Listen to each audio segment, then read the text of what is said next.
వెంకటరత్నం జీవితాన్ని కాచి వడబోసిన వాడిలా కనపడతాడు. ఆయన అందరి సమస్యల గురించి అడిగి తెలుసుకొని అడగకపోయినా సలహాలు ఇస్తుంటాడు. కొందరు ఆయన్ను మెచ్చుకుంటారు, కొందరు నిరసిస్తారు, ఎందరో వేళాకోళం చేస్తారు. కానీ అంతా కూడా ముఖం మీద ఆయన్ను గౌరవిస్తూనే ఉంటారు. గౌతమ్ ఆయనతో, కారణం నాకు తెలియదు, తెలుసుకోవడం కోసమైనా మీతో మాట్లాడాలి అన్నాడు.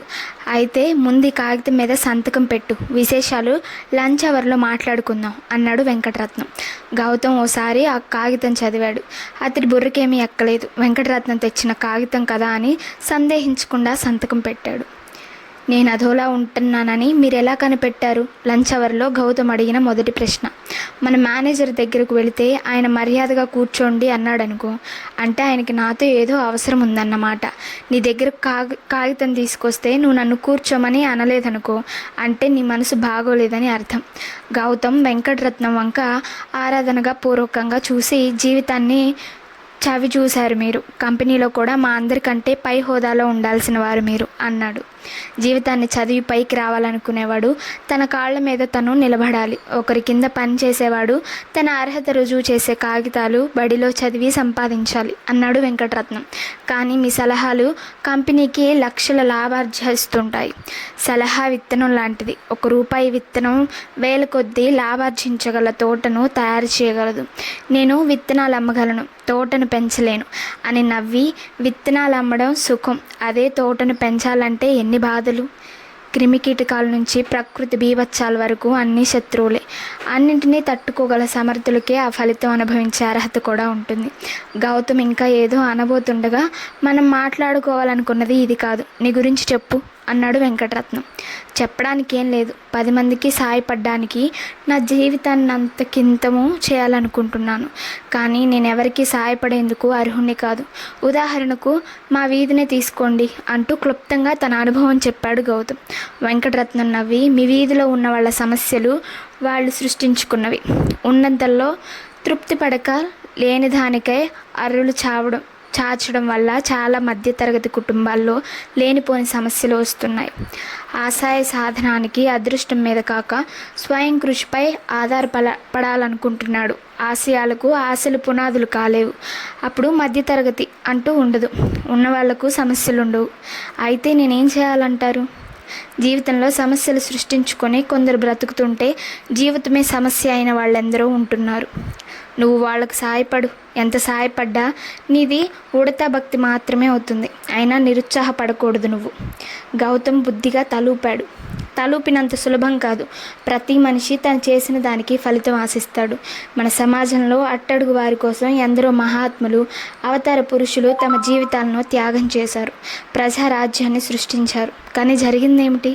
అట్టడుగు ప్రజల కోసం ప్రజారాజ్యం వస్తే ఆ ప్రజారాజ్యం కొనసాగడానికి అట్టడుగు ప్రజలు కొనసాగుతున్నారు. మనది కర్మభూమి. ఇది చిత్రమైన దేశం. ఎక్కడెక్కడికి విజయవంతమైన ప్రయోగాలు ఇక్కడ ఊహించని రూపం ధరిస్తాయి. అయితే నేనేం చేయాలి? నీకు చేతనైంది నువ్వు చేయి. ఫలితం గురించి పట్టించుకోకు. అనుకున్నట్లు జరగకపోతే నిరుత్సాహపడకు. ఎప్పుడూ ఉత్సాహంగా నవ్వుతూ ఉండు. జీవితంలో బరువైన సమస్య అంటూ ఏదీ ఉండదు. మనం తేలికగా తీసుకోగలిగితే ప్రతిదీ తేలికగా తీసుకోగలిగిన వాడు నీ ముఖాన చిరునవ్వు చెరగదు, గుర్తుంచుకో అన్నాడు వెంకటరత్నం. ఎప్పుడూ నవ్వుతూ ఉండడం ఎవరికైనా సాధ్యమా అన్నాడు గౌతమ్. ప్రయత్నించి చూడు, అది బహుశా నీకే సాధ్యపడవచ్చు అన్నాడు వెంకటరత్నం. అప్పుడు ఆయన ముఖం గంభీరంగా ఉంది. బాత్రూంలో 4 కాళ్ళ చిన్న బళ్ళ మీద అప్సరసలా కూర్చుందామె. విరబోసుకున్న ఆమె జుట్టు షాంపూ అడ్వర్టైజర్మెంటోలా ఎగురుతోంది. పసుపు రాసుకున్న ఆమె ముఖం బంగారంలా మెరుస్తుంది. ఆమె ఎటు చూస్తుందో మనసు అటు చూడటం లేదు. అందువల్ల బాత్రూంలో ఎవరో ప్రవేశించడం, తలుపులు మూయడం గమనించలేదు ఆమె. ఇంకా బట్టలు విప్పుకోలేదా అన్న మందలింపు స్వరానికి ఆమె ఉలిక్కిపడి ఈ లోకంలోకి వచ్చింది. కానీ వెంటనే బదిలివ్వలేదు. ఇంకా బట్టలు విప్పుకోలేదా? ఆ స్వరం గద్దించింది. విప్పుకోను అందామె నెమ్మదిగా. ఏం తలంటుకోవా? అంటుకుంటాను, కానీ బట్టలు విప్పుకోను. ఎందుకని? ఎందుకేమిటి? నేను ఇప్పుడు చిన్నపిల్లను కాను. ఈ మాట నాతో 10 ఏళ్లుగా చెబుతున్నావు. నేను విన్నానా? ఏమో, ఈవేళ నాకెందుకో సిక్కిస్తుంది. అమ్మ దగ్గర సిగ్గన్నావు కదా అని నేను వచ్చాను. అమ్మ కంటే నీ దగ్గరే నాకు సిక్కు ఎక్కువ. అయితే నేనే విప్పుతాను. అసలు తలంటుకుంటే బట్టలు ఎందుకు విప్పాలి? ఆడపిల్ల సొగసులు బట్టలు లేనప్పుడే తెలుస్తాయి. ఆ సొగసు చూసే అదృష్టం అస్తమానం నాకు ఎలాగూ లేదు. కనీసం ఈ వంకనైనా. ఛీ, ఏమిటిది బావా అందామా అర్ధాంగీకారంగా నవ్వుతూ. నేను విప్పనా? నువ్వు విప్పుకుంటావా? నేనే విప్పుకుంటాలే అంటూ ఆమె ఒంటి మీద బట్టలను ఒక్కొక్కటిగా దిగవిడిచింది. ఎంత బాగున్నావే, గదిలో దీపం వెలిగినట్లయింది. బాగానే మెచ్చుకున్నావు, కానీ నీ విగ్రహమే నాకు నచ్చలేదు. దగ్గరగా రా. వస్తాను. నీ వంటికి నలుగు పెట్టి ముత్యంలా మెరిసేలా చేస్తాను.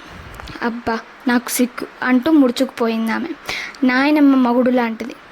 నా దగ్గర సిగ్గేమిటి అంటూ ఒంటికి నలుగు పెట్టసాగింది ఆవిడ. బామ్మ, నువ్వు బావలేని చోట బాగా తీరుస్తున్నావు. కానీ అప్పుడే నాయనమ్మనని చెప్పేసుకొని సస్పెన్స్ పోగొట్టేశావు. తలుపు బయట నుంచుని చెవులు పెట్టి వినే వాళ్ళకి ఇంకా ఉత్సాహం ఏముంటుంది అందామె. నేను బాత్రూంలో ఉండగా తలుపు దగ్గర చెవులు పెట్టి వినే సాహసం ఈ ఇంట్లో ఎవరు చేయగలరు అందావిడ. నా తాత అంటే నీ మొగుడు. ఆవిడ వెంటనే ముడుచుకుపోయి, ఏమిటి ఆయన అక్కడి నుంచొని మాటలు వింటున్నారా?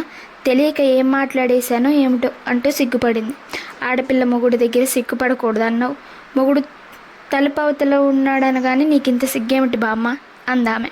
సమాధానంగా తలుపు బయట నుంచి హహహ అంటూ నవ్వు వినిపించింది. అది ఆమె తాత నవ్వేనని ఆమెతో పాటు ఆవిడ కూడా గుర్తుపట్టింది. ఆ తర్వాత ఒక్క డైలాగ్ కూడా లేకుండా ఆమె టాలెంట్ అయిపోయింది. ఆమె బాత్రూంలోనే బట్టలు మార్చుకొని బయటకు వచ్చింది. నాయనమ్మ ఆమెను అనుసరించి రాబోతుంటే గుమ్మం దగ్గరే తాత ఆమె నాపి, మొగుడు దగ్గర సిగ్గు లేదుగా, నేను నీకు తలెంటేదా అన్నాడు. చాలండి, చిన్నపిల్లతో మీరు సమానంగా అంటూ ఆవిడ ఆయన్ను విడిపించుకుంది. ఆమె వెనక్కు తిరిగి పక్కపక్క నవ్వసాగింది. తాత ఆమె వంక అబ్బురంగా చూసి, నువ్వు నా మనవరాలివి కాదే, దేవకన్యవు, ఎంత బాగున్నావు, రోజు ఇలా తలంటి పోసుకొని నాకు కనిపించవే అన్నాడు. రోజు సంగతిలాగా ఉంచండి, ఇక మీదట నేను దీనికి ఒక్కసారి కూడా తలంటిపోయాను అంది నాయనమ్మ రుసరుసలాడుతూ. ఈ మాటే క్రిందటి వారం అన్నావు, మరి ఈ వేళ ఎందుకు పోసావట? క్రిందటి వారం అన్నానా? ఏమో, 70 ఏళ్ళు మీదకొస్తున్నాయి, మతిమరుపు జాస్తి అవుతోంది. బామ్మకేం మతిమరుపు లేదు తాతయ్య. 4 ఏళ్ల క్రితం మేమెవ్వరూ ఇంట్లో లేనప్పుడు నువ్వు బామ్మ చేత జీన్స్ వేయించావటగా, అది నిన్న రాత్రి దాకా గుర్తుంది అందామె. మీ ఇద్దరికీ నేనంటే ఆటగా ఉంది అంటూ నాయనమ్మ అక్కడి నుంచి విసవిసా నడుచుకుంటూ వెళ్ళిపోయింది. నేను దాని చేత జీన్స్ వేయించడం ఏమిటి? నాకు మతిమరుపు పెరిగినట్లుంది అన్నాడు తాత సాలోచనగా. బాగా ఆలోచించు. 4 ఏళ్ల క్రితం ఆదివారం మేమందరం చిరంజీవి సినిమాకి బయలుదేరాం. బామ్మ రానంది, నువ్వు రానన్నావు. మేము వెళ్ళాక బామ్మ చిరంజీవి సినిమాల్లో ఆడెవరో మగెవరో తెలియరని తిట్టింది. అప్పుడు నువ్వు బామ్మని బలవంతం పెట్టి తమ్ముడు జీన్స్ తొడిగించావు. నిలువుటద్దంలో తన్ను తాను చూసుకొని బామ్మ సిగ్గుపడింది. అదంతా ఆ తర్వాత నువ్వు నాకు చెప్పావు. నువ్వు చెబుతుంటే అంతా జరిగినట్లే ఉంది. ఒక్కొక్కటిగా గుర్తొస్తున్నాయి. మీ నాయనమ్మ వయసు జీన్స్ వేసుకోగానే సగానికి సగం తగ్గిపోయిందంటే నమ్ము అంటున్న తాత మనసులో జీన్స్లో నాయనమ్మ మొదలుతోంది. గుర్తొచ్చిందా? జరిగినవన్నీ జరుగుతున్నాయని నమ్ముతున్నావంటే నీకు నిజంగా మతిమరుపు పెరిగినట్లే లెక్క అందామె. అంటే అన్నాడు తాత. ఇదంతా ఇప్పటికిప్పుడు నేను కల్పించి చెప్పాను. ఎంత జానవే నువ్వు అంటూ తాత నవ్వసాగాడు. అప్పుడే అక్కడికి నాయనమ్మ తన కొడుకును వెంటబెట్టుకొని వచ్చింది. ఏమిటి అంతా కలిసి మా అమ్మని ఆట పట్టిస్తున్నారట? వయసులో పెద్దదన్నా జ్ఞానం ఉండక్కర్లేదు అన్నాడు కొడుకు. వాళ్ళకి పితరీలు చేసుకునే వాళ్ళు పెద్దవాళ్ళు అవుతారా? బామ్మ చిన్నపిల్ల కాబట్టే అంతా ఆటలు పట్టిస్తున్నారు. అయినా బామ్మకంత వయసేముంది? జీన్స్ వేసుకుంటే నాకంటే చిన్నపిల్లలా ఉంటుంది అంది మనవరాలు. ఒక్కసారిగా అక్కడ నవ్వుల జల్లు కురిసింది.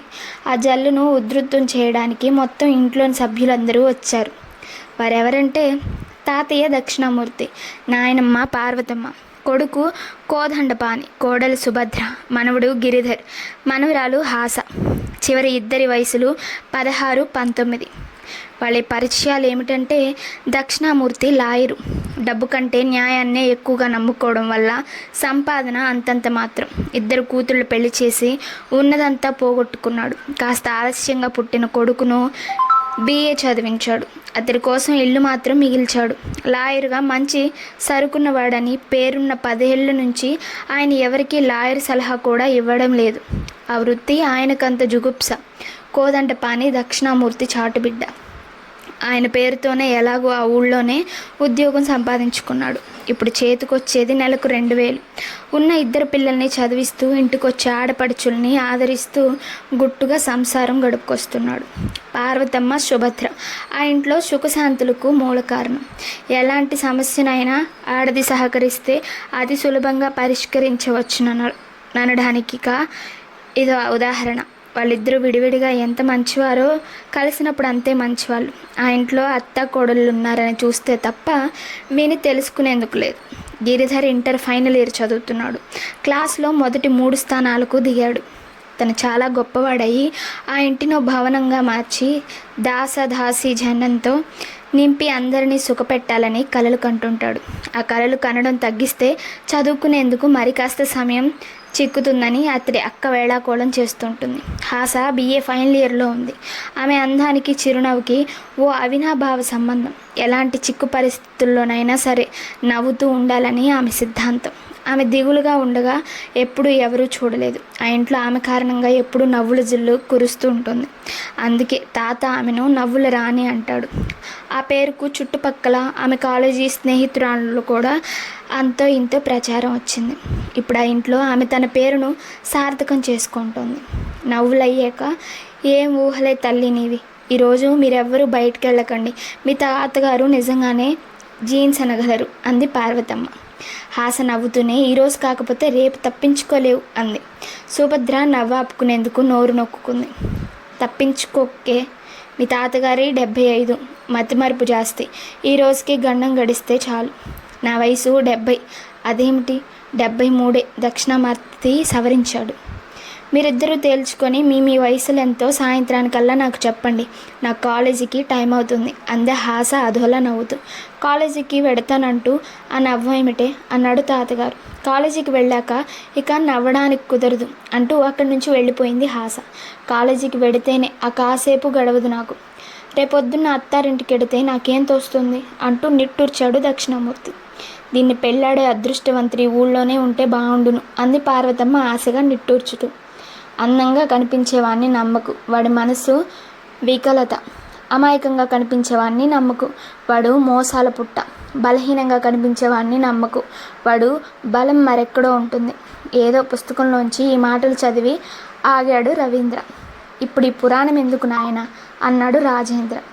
మన దేవేంద్రను చూడగానే ఈ మాటలు గుర్తొచ్చాయి. చెబితే సొంత కవిత్వం అనుకుంటాడని భయపడి పుస్తకంలోంచి చదివాను అన్నాడు రవీంద్ర. మాటల పుస్తకం చదివాక గుర్తొచ్చాయా? గుర్తొచ్చాక పుస్తకం చదివావా అడిగాడు దేవేంద్రుడు. తానోడి నన్నోడేనా అన్నట్లుంది, అందులో మర్మమేమిటో అన్నాడు రాజేంద్ర. పుస్తకం రవీంద్ర చేతుల్లో ఉంది. వీడి కళ్ళు పుస్తకంలో అక్షరాన్ని చూస్తున్నాయి. వీడన్న మాటల మంత్రం నోట్లోంచి వచ్చాయి, పుస్తకంలోంచి కాదు. హారిని ఇది నాకు తట్టలేదు. రవీంద్ర మళ్ళీ పుస్తకంలోకి చూసి కొందరిది విగ్రహ పుష్టి, నైవేద్య నష్టి, బుర్రలో ఏమీ ఉండదు అనేసి పుస్తకం మూశాడు.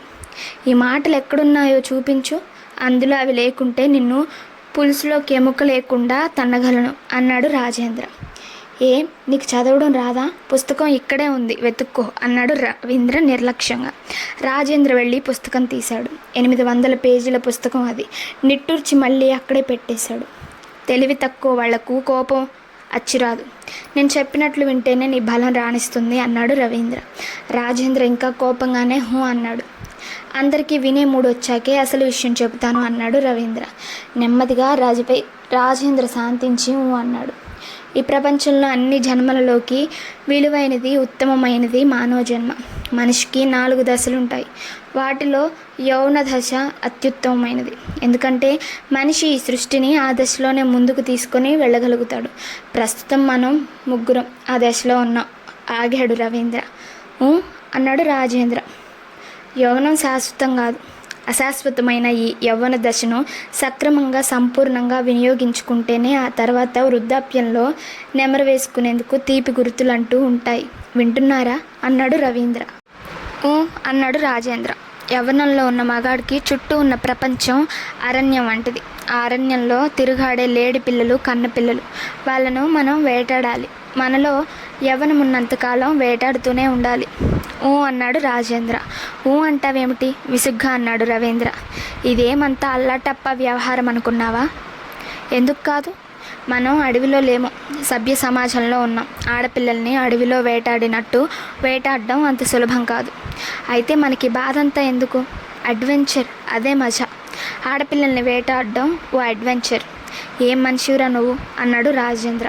అయితే నీ పాత అనుభవాలు మర్చిపోయావా? అప్రయత్నంగా చంపలేసుకున్నాడు రాజేంద్ర.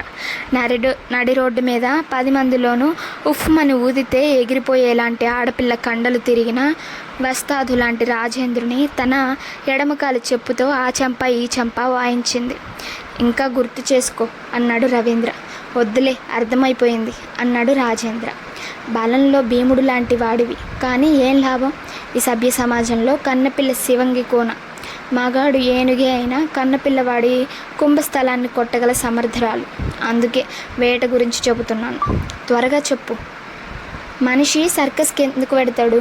మనిషిని శాసించగల క్రూర జంతువుల్ని మనిషి శాసించడం చూడ్డానికి. సర్కస్ కంటే తేలికైన వ్యాపారాలు ఎన్నో ఉన్నాయి. అయినా కొందరు సర్కస్ని ఎందుకు నడుపుతున్నారు? అది అడ్వెంచర్ స్పిరిట్. నీ ఉపోద్ఘాతం ఎక్కువైపోయింది. ఉపోద్ఘాతం గుణపం లాంటిది. కొందరి బుర్రలో మట్టిని తవ్వడానికి అది ఎంతగానో అవసరం.